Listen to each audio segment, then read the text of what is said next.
Hello friends, and welcome back to MZUNGU. Now, this time, things are going to be a little bit different. I'm probably going to do shorter videos and cut them up into different segments. Instead of telling a chronological story, I'm going to give you like little anecdotes and things that are thematically related to just sort of try to truncate the information, because a lot happened. I also realized back in the previous series, I never actually said what the word MZUNGU means. So when I originally named this series, I thought MZUNGU meant traveler, but then I started learning Swahili, and traveler is actually, I think it's Msafiri.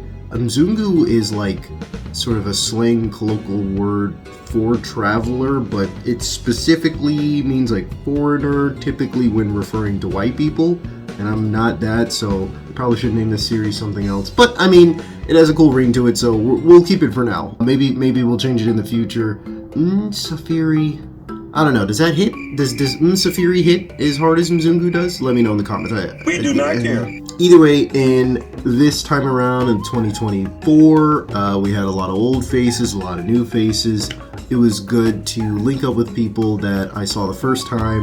The crew was here, and I also had my best friend Jordan, who was able to make it this year as well, and it was absolutely epic to run duos with him in Africa. We've been a bunch of different places, Mexico, Maine, Canada, and hitting up Kenya together was sick. So glad to have him here this time, and hopefully we get to go together again next time. I know you're probably wondering, like, the flights to Kenya is, again, like in the double digits of hours. It's a very long flight, you have the layover and all that kind of stuff. This year, all of the flights were pretty chill, there and back.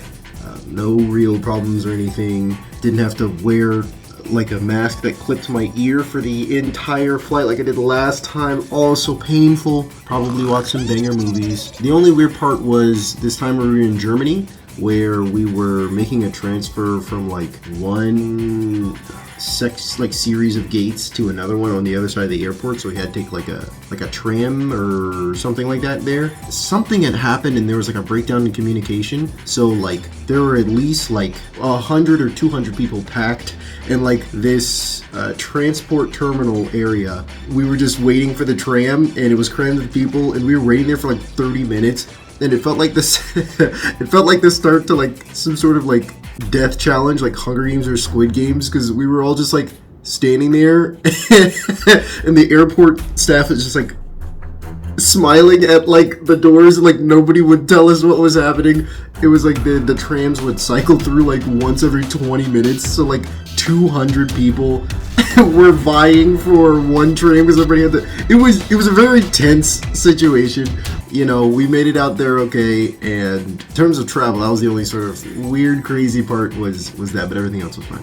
Yes, so that's all for this episode. See, told you it'd be quick, and I will see you next week for more. Till then,